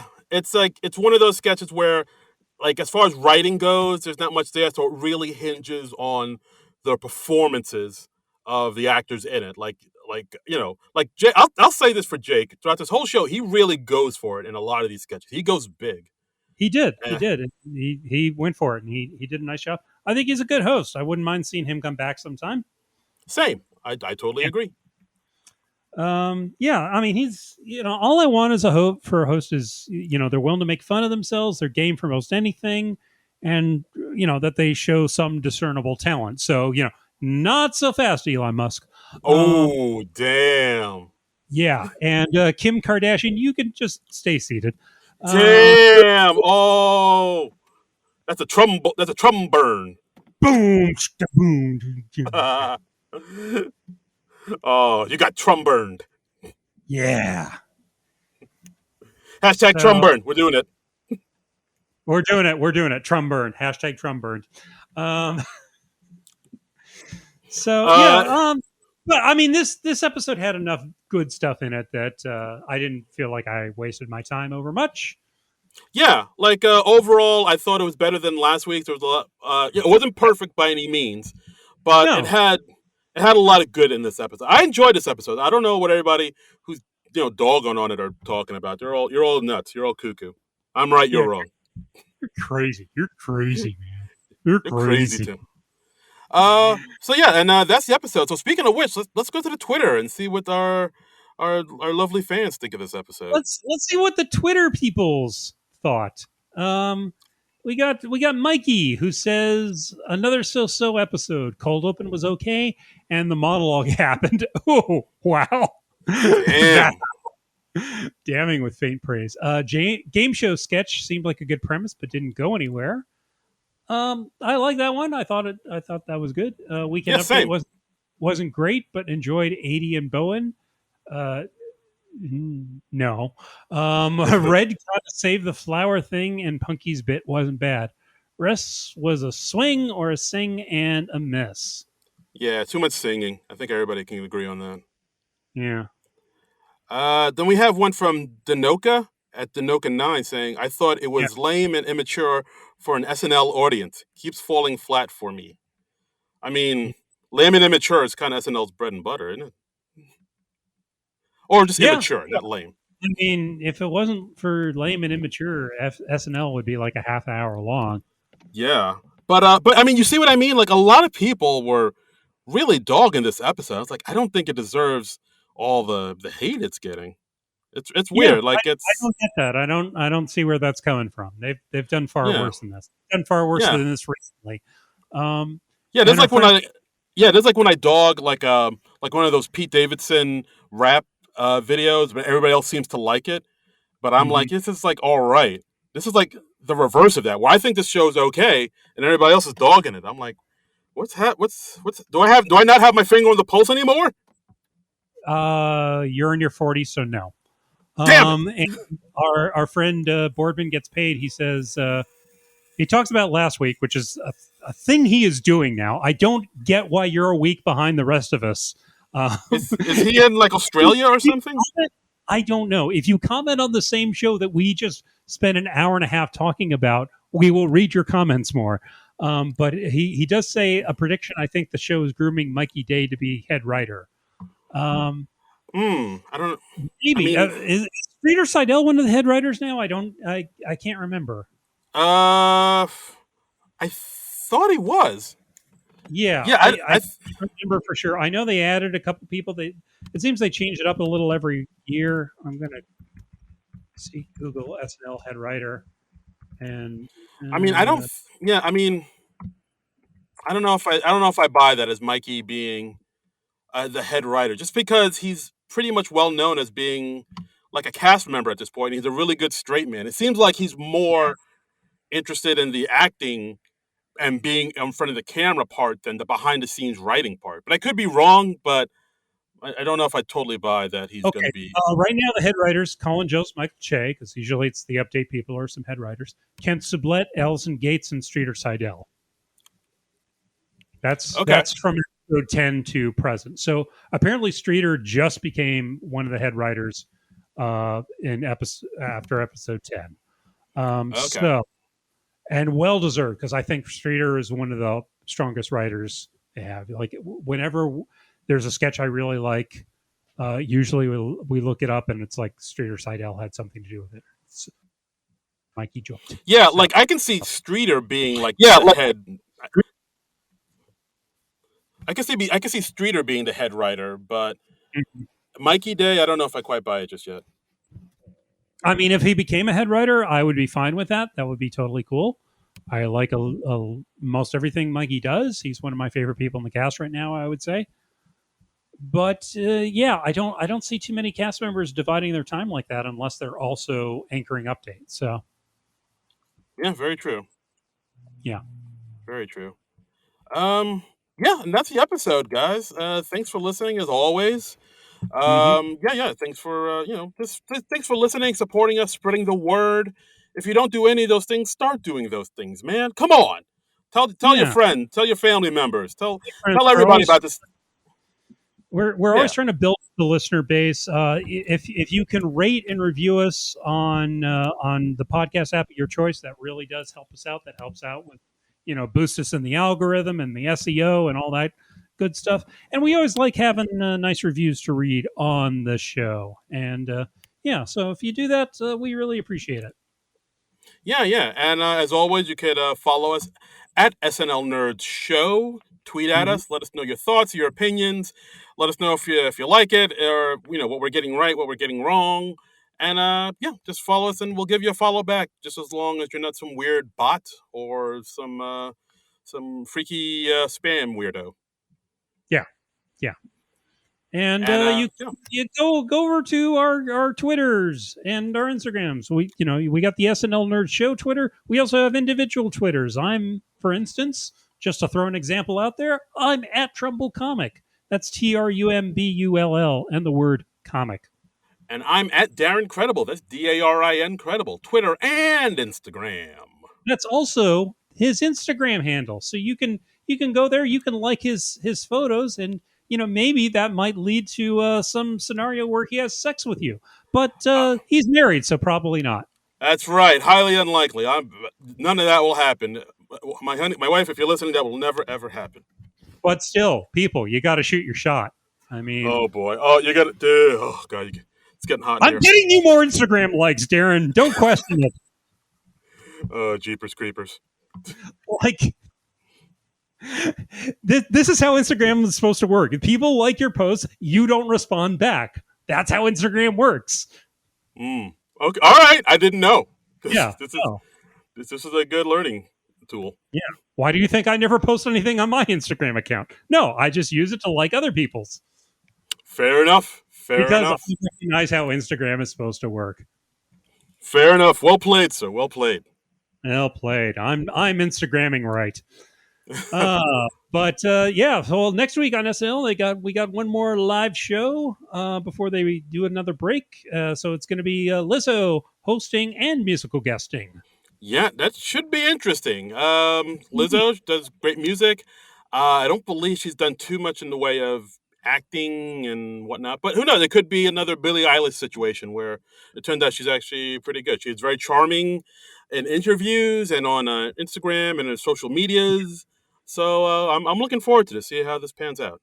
Sometimes the musician hosts they really surprise you. Sometimes you get like a Justin Timberlake who's really strong and then becomes like a regular host and becomes like a 5-timer and is now one of the people that we think of as one of the great SNL hosts. So it's always nice to be pleasantly surprised like that. This is true. Here's to being pleasantly surprised. Hopefully. Yes. Yes. Yes. My brains. But we'll see you next week for Lizzo. But until then, nerds out! This has been a non-productive media presentation. Executive producer Frank Hablawi. This program and many others like it on the Non-Productive Network is distributed under a Creative Commons Attribution Non-Commercial No Derivatives license. Please share it, but ask before trying to change it or sell it. For more information, visit non-productive.com.